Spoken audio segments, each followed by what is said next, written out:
All right, let's get started. So, first of all, who can raise their hand and tell me, is this line a positive slope or negative slope? Raising your hand, Jonathan. Positive, right? So obviously, they would be positively correlated or associated. So which can I cross out that are not positively correlated? B, C, and this one says it's not associated. That would mean that they're all over the place, but it does look like there's a trend going on. So I could also cross out E. Now, when things are positive, right, that means as one thing increases, the other thing increases. So which answer would be when one thing's getting bigger, the other thing's getting bigger? C. So C is your answer. If one thing was getting higher as the other one gets lower, that would be a negative association. Does that make sense? All right, next question.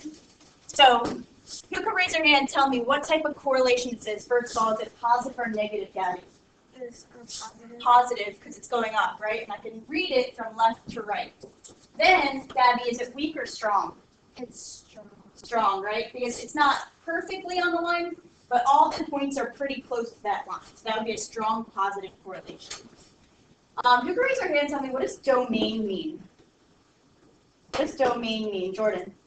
X values, right? So some people listed all the X's. I'm just going to do a range. I know X has got to be between the smallest X and the highest X. So what's the smallest X in this dot right here?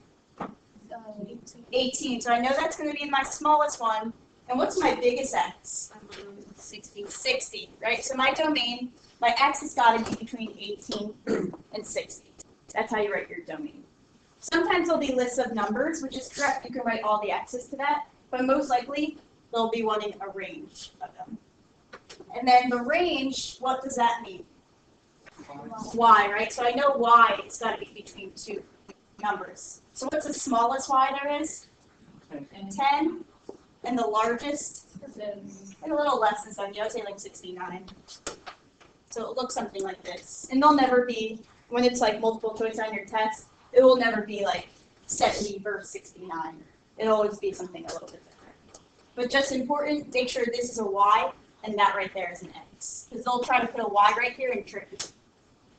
The last thing is, based on this, there's a correlation, right? But does that mean necessarily that the older you are, the higher your income is? No, right? Just because someone's older doesn't necessarily mean their income is higher, right? It is correlated because the more you work, the longer you work somewhere, the more income you get. You get a little raise each year. But it would be a correlation, but not a causation. And that's what we're learning today. So causation is like an English lesson, right? Like cause and effect. So this happens, this is going to happen in effect. So who can give me an example of cause and effect or causation? Anything. You can think of anything. If this happens, this is what's going to happen in return. PJ. If it snows again, we're going to lose probably more breaks, right? So the more it snows, the more breaks that get taken away. What else? Morgan. If you go to sleep late, you're probably going to be tired. If you go to sleep late, you're going to be tired. Now, it could be causation if that's how you are, but remember, it could be correlated. So the less sleep you have, the more tired you're going to be. So those things might be correlated. Because what else could affect you being tired? Besides having less sleep? Testing, working out, maybe, stress. Those things are called, our next thing, which is called confounding variables. So right here, they're called confounding or lurking variables. And what those are just other things that can also cause something else. So when I was a psychology major, that's what we kind of focused on. So when I would do my experiments, like this lesson is like mainly what I dealt with. And I said, okay, is there something else that could be causing this as well? So like having less sleep and being tired, but is there also something else that besides you guys not getting a lot of sleep, what else could cause you to be tired? So we can say, okay, stress, we can say that you guys are having a lot of assessments, we can say you lost your break. Those are called confounding or lurking variables. Something else that could be causing it as well. So the school even looks at that if there's a lot of discipline problems or if there's like people coming into school late, other than you deciding, I just want to be late, what are other things that could be causing that to happen? So those are called confounding variables. This is review, so this is what we just went over. If it's the correlation coefficient is close to 1 or -1, what type of correlation is it? Strong or weak? Strong, right? So the closer it is to 1 or -1, the stronger it is. And so correlation is when two or more things or events tend to occur at about the same time. And might be associated, so like that the more I work or the older I am, the more I get paid. That's correlated, but it's not necessarily causation. When one event occurs as a direct result of another event. So someone from the other class said, when you are texting and driving, you're getting in a car wreck. That will cause you to get in a car wreck, right? And so people said, would that be causation or would it be correlation? What do you guys think? Correlation, right? The more people who text and drive, the more accidents there are. What else can cause accidents? Another car, what else? Being under the influence, what else? Underage, not being smart when you're driving, eating when you're driving, doing your makeup while you're driving, different things, those are called confounding variables. So if there's confounding variables, usually that means it is not causation. And so like this type of lesson, if you guys are going into science, if you guys are going into like medical field, if you're going into even psychology, sociology, anything you want to go into, you're always going to try to see, is there a correlation between this and this, or something causing something else to happen? So who can share like one of their careers and like maybe something that would be similar to this? And like what career did you guys choose? What did you choose? Nurse. So like nursing can be like, okay, maybe the happier you are, maybe the patients get better quickly. Maybe they get your like good vibes when you're going around to your patients, and maybe that's correlated. The happier you are at work, the better the patients feel. What else could be something within your jobs? Even like medical, the more I administer this drug, this is the effects, right? So a lot of medical is like with drugs and what drugs work, but are there other things that could be associated with that drug working? And so this is definitely something you guys are going to be doing a lot in the future. But for now, all I want you to do for the next page is you're just writing correlation or causation. We're going to start with that. When you're done, if it's correlation and it's not causation, I just want you to write down confounding variables. So like, for example, we were talking about texting and driving and car crashes, and we said some confounding variables for like putting on makeup while you're driving or being under the influence. Those would be confounding variables. So you're just going down the whole page, even the bottom part of it, and you're just writing correlation or causation. So I'll give you a few seconds for that whole page. This is the lesson. This is it. This is it. Yep.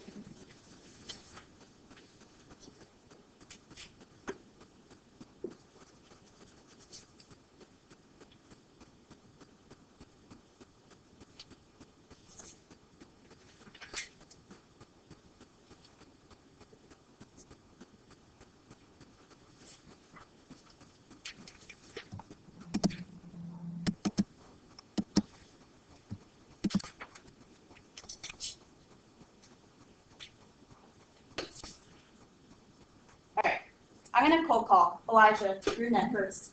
If you lift weights, you will make the basketball team. Correlation. Just because I lift weights, am I gonna make the basketball team? No. Right. I don't have. What could be a confounding variable besides lifting weights that could have helped you make the basketball team? Skill. Practice. So you only correct 2, but what are other things? What if I'm lifting 5 pounds up at dumbbells? Like, is that really going to help me make the basketball team, or do I have to probably lift a little bit heavier weight? Like, heavier weights, maybe? Hard work. Hard work. Effort. So those are all confounding variables or lurking variables. Who wants to raise their hand and tell me if the sun is visible, it's daylight? Born. Causation. Causation, right? because no matter what, if the sun is visible, I know things. Kirsten, if Janice studies, she will get an A. Correlation, right? But I'm the type of person where I could study forever and ever and ever and ever, and I just do not do that well at tests. I've gotten to a point where I could do about average, but I'm not a good test taker. So just because I study doesn't necessarily mean I'm going to get an A, right? What other things can affect you getting an A or studying and not getting an A? Like how else can you get an A besides studying? Jonathan? Understanding the material, so that could be a confounding variable, like understanding. Just because you're studying doesn't mean you understand. What else? Like memorization, so people are better at memorization. Things like that. Taylor, if it snows 2 feet overnight in Atlanta, we do not have school the next day.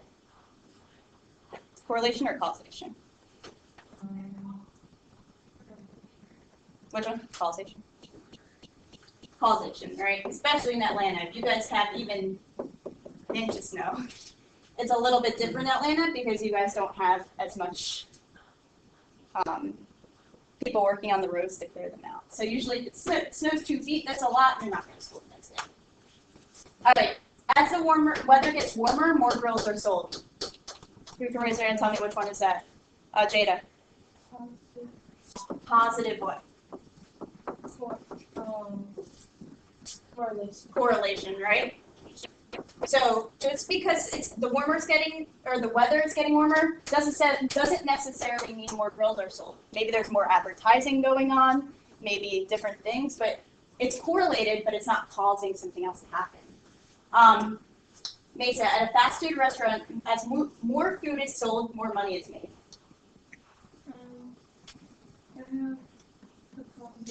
Causation, right? And so it would be it would also be a positive correlation.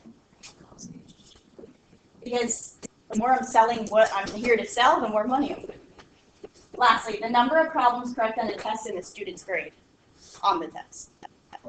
Causation. The more I get right, the better my scores.